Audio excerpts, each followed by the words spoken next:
Have you ever heard of a disease that moves in waves? Today, we're diving into a strange illness known as the undulating fever. So just imagine having a fever that spikes, then fades, then comes right back again and again for weeks, maybe even months. What on earth could cause something like that?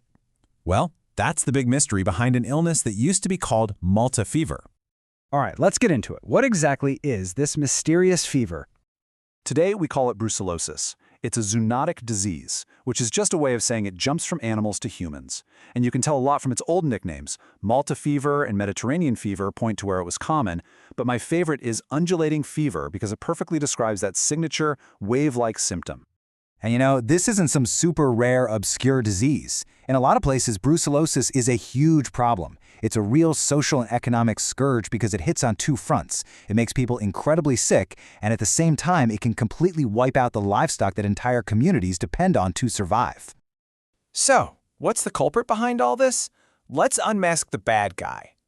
The mastermind here is a tiny bacterium from the genus Brucella. Now, scientists call it gram-negative, which is just a technical classification. But here's the really sneaky part. It's an intracellular germ. That means it doesn't just hang out in your bloodstream. No, it's much smarter than that. It actually invades your body's own cells to hide and multiply. It's the perfect cover.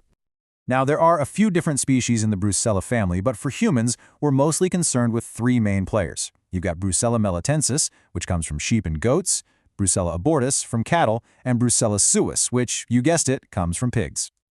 So, which one is public enemy number one? Oh, that's easy. It's Brucella melitensis, hands down. The one from sheep and goats is by far the most aggressive, the most invasive, and the most common species that infects people. If you're going to get sick from brucellosis, this is most likely the one responsible. So this leads us to the million-dollar question. How does the bacteria that lives in an animal manage to jump over to a person? Let's dig into how it crosses that species barrier. It basically happens in two main ways. First, there's direct contact. This is a big risk for people who work with animals all the time. Think veterinarians, farmers, people in slaughterhouses. But for most of us, the second route is the one to watch out for: indirect consumption.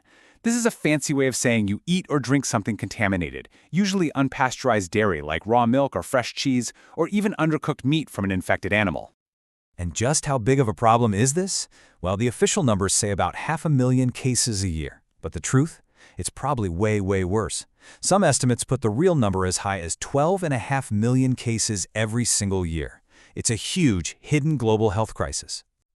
So once these bacteria get inside your body, they don't just sit still, they're on the move. They actually hijack your lymphatic system and use it like their own personal superhighway to travel all over your body, setting up shop in critical organs like your liver, your spleen, and even deep inside your bones. Okay, with a bacteria this clever and this good at hiding, how in the world do doctors figure out what's going on? Let's look at how they crack the case. Medically speaking, doctors are looking for what they call a classic triad of symptoms. First up is that signature fever. We're talking high, 39 to 40 degrees Celsius, coming in those waves that last for 1 to 3 weeks at a time. Second, really intense night sweats. So intense, in fact, that they're described as having a unique smell, like rotten straw. And third, just widespread debilitating aches and pains. It's usually that fever that sends someone to the doctor. It's just relentless, it's exhausting, and it can go on for a really long time if it's not treated. But this is where the story gets a little weird. Because there's this fascinating paradox that often tips off experienced doctors. Even though a person is suffering from this absolutely punishing, high-grade fever, their overall general health can seem, well, surprisingly okay. It's this bizarre disconnect that's a classic clue for brucellosis. So, to be absolutely sure, doctors rely on the gold standard test, called the serodiagnostic de Wright. It's a blood test, but it's not looking for the bacteria itself. Instead, it's looking for the antibodies your own immune system has created to fight it off. They measure the concentration of these antibodies, and if the level or titer is 1 to 80 or higher, that's a positive diagnosis. So, we found the culprit and cracked the diagnosis. Now for the most important part: how do we fight back? Let's talk about prevention and treatment. Now remember how these bacteria hide out inside our cells? Well, that makes them incredibly hard to get rid of. One antibiotic just isn't going to do the trick. So to really root them out, doctors have to use a powerful 1-2 punch of combined antibiotics for at least 6 weeks straight. It's the only way to make sure the infection is totally gone. But honestly, treatment is just one piece of the puzzle. The real win is in prevention.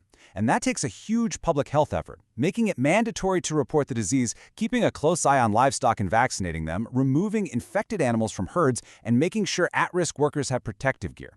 But the single most important thing, the one that protects pretty much everyone, is right there at the end: pasteurization of all dairy products. And that really brings us to the main takeaway. There's a quote that says it all. Prophylaxis remains the best means of fighting back.